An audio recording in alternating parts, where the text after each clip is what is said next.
अब आपको नीट परीक्षा को लेकर दो अलग अलग तस्वीरें दिखाते हैं। पहली तस्वीर जंतर मंतर की है, जहां पेपर लीक के विरोध में हिंसक प्रदर्शन चल रहे हैं, जबकि दूसरी तस्वीर राजस्थान के कोटा की है, जहां नीट की परीक्षा में पास होने वाले छात्र अपना जश्न मना रहे हैं। ये दोनों ही तस्वीरें देश से एक सवाल पूछती हैं कि आप अपने बच्चों का भविष्य कहां देखना चाहते हैं। आप अपने बच्चों को जंतर मंतर में प्रोटेस्ट करते हुए देखना चाहते हैं, या अपने बच्चों को नीट की परीक्षा पास करते हुए देखना चाहते हैं। अब आप देखिए, ये कोटा की तस्वीर है। इन बच्चों को देखिए, इनके माता पिता को देखिए, ये भी वही बच्चे हैं, लेकिन ये विरोध प्रदर्शन करने नहीं आए, बल्कि उस दौरान ये तैयारी करते रहे।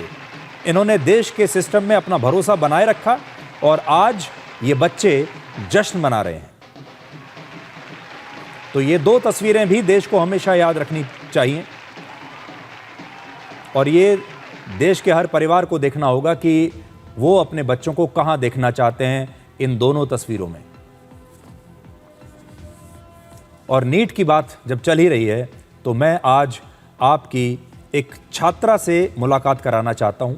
इस समय हमारे साथ हरियाणा के जींद शहर की एक बहुत युवा छात्रा हैं। इनका नाम है आरजू, और इन्होंने नीट की परीक्षा को पास किया है। आरजू, सबसे पहले आपको बहुत बहुत बधाई। जब नीट की परीक्षा लीक हो गई थी, जब क्वेश्चन पेपर लीक हुआ था, उस समय आप पर क्या बीत रही थी? और आपके पास भी ये ऑप्शन जरूर रहा होगा कि आप निराश होकर आप भी कहीं किसी प्रोटेस्ट में शामिल हो जाएं, या फिर दोबारा से आप तैयारी करें और आज आपको ये सफलता मिली है। जी सर, जब नीट 2026 की परीक्षा कैंसिल हुई थी, तो ये बहुत बड़ा सदमा था हमारे लिए, क्योंकि बहुत मेहनत की थी सर इस पेपर के लिए। तो जब पेपर कैंसिल हुआ तो बहुत ज़्यादा निराशा हुई, लेकिन बाद में जब हमने पेरेंट्स ने समझाया और टीचर्स ने देखा कि पेपर लीक था तो दोबारा होना चाहिए, क्योंकि अगर वही पेपर रहेगा तो फिर जिसने लीक करवाया था वही आगे जाके डॉक्टर्स बन जाएंगे, जो काबिल स्टूडेंट्स है वो रह जाएंगे। फिर इससे सर जब पेरेंट्स ने और टीचर्स ने समझाया, तो उससे एक नई लगन आई हमारे अंदर कि हमने दोबारा से प्रिपरेशन स्टार्ट की, स्टार्टिंग से, ना कि निराश होकर ऐसे ही बैठ गए। अगर ऐसे ही बैठ जाते तो सर आज नीट परीक्षा हमारी सफलतापूर्वक पूर्ण ना हुई होती।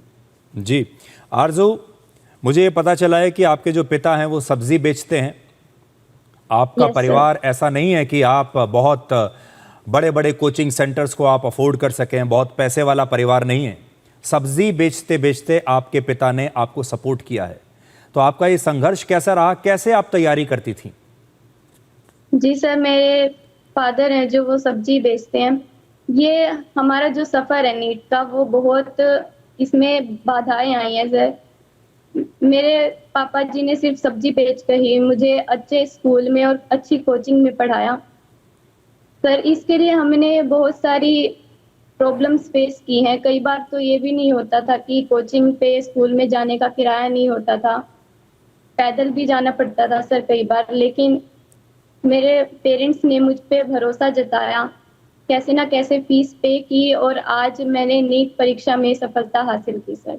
जी आरजू, इसका मतलब यह है कि आज भी हमारे देश में जो परीक्षा का सिस्टम है, एजुकेशन का जो सिस्टम है, उसमें आज भी गरीब बच्चों को भी इंसाफ मिलता है। ऐसा नहीं है कि सब कुछ खत्म हो गया है। जैसा मैं दिल्ली में यहाँ देख रहा हूँ, जंतर मंतर पर अगर आप जाओ तो ऐसा लगता है सब खत्म हो चुका है, अब किसी के साथ कोई इंसाफ नहीं है। लेकिन हम देख रहे हैं कि आपके जैसी जो गरीब छात्रा है, उसके साथ उसे इंसाफ मिला है। फाइनली आपको आपकी मेहनत का फल मिला है। जी सर, ये बिल्कुल सही बात है। जो मेहनत करेगा उसको उसका फल जरूर मिलेगा।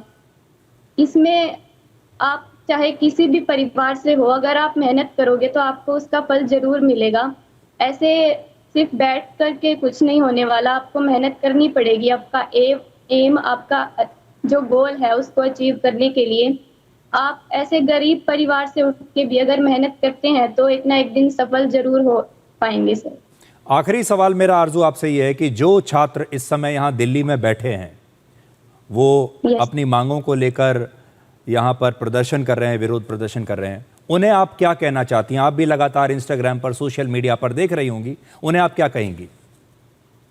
जी सर, जो नीट परीक्षा लीक हुई थी पहले, उससे मतलब ये बिल्कुल गलत भी नहीं है। स्टूडेंट्स अपने हक के लिए आगे आना चाहिए। जो ये लीक हुआ था पेपर, तो उसकी वजह से कई स्टूडेंट्स ने सुसाइड भी किया सर। लेकिन इसका मतलब ये नहीं है कि हमें प्रोटेस्ट की जगह हमें अपना ज़्यादातर ध्यान इस पे देना चाहिए कि हम अपना जो आज का ये एज है हमारी बहुत क्रूशियल है अपनी लाइफ के लिए, तो ये अपना टाइम पढ़ाई पे ज़्यादा लगाना चाहिए सर। मेरा ओपिनियन यही है। एक और चीज़ मैं देख रहा हूँ, आजकल ज़्यादातर जो छात्र हैं इंस्टाग्राम पर बड़े सक्रिय हैं, बड़े एक्टिव हैं। तो मुझे ये समझ में नहीं आता कि जो लोग इंस्टाग्राम पर, सोशल मीडिया पर इतने घंटों तक एक्टिव रहते हैं, वो पढ़ाई कब करते हैं? क्या आप भी लगातार इंस्टाग्राम का प्रयोग करती थी, सोशल मीडिया का प्रयोग करती थी, स्मार्टफोन का लगातार आप प्रयोग करती थी? नहीं सर, मैंने मतलब कभी भी इंस्टाग्राम या फिर ऐसे फेसबुक वगैरह का कभी यूज़ नहीं किया, क्योंकि ये सिर्फ डिस्ट्रैक्शन का काम करते हैं एक एस्पिरेंट के लिए। मैंने अपनी प्रिपरेशन के लिए फ़ोन का इस्तेमाल ज़रूर किया है, लेकिन वो सही जगह पे किया है। हेल्पफुल भी होते हैं सर ये टेक्निक्स, लेकिन इनका सही जगह पे यूज़ करना चाहिए। ये नहीं कि आप सारा दिन सोशल मीडिया पे ही लगे रहो।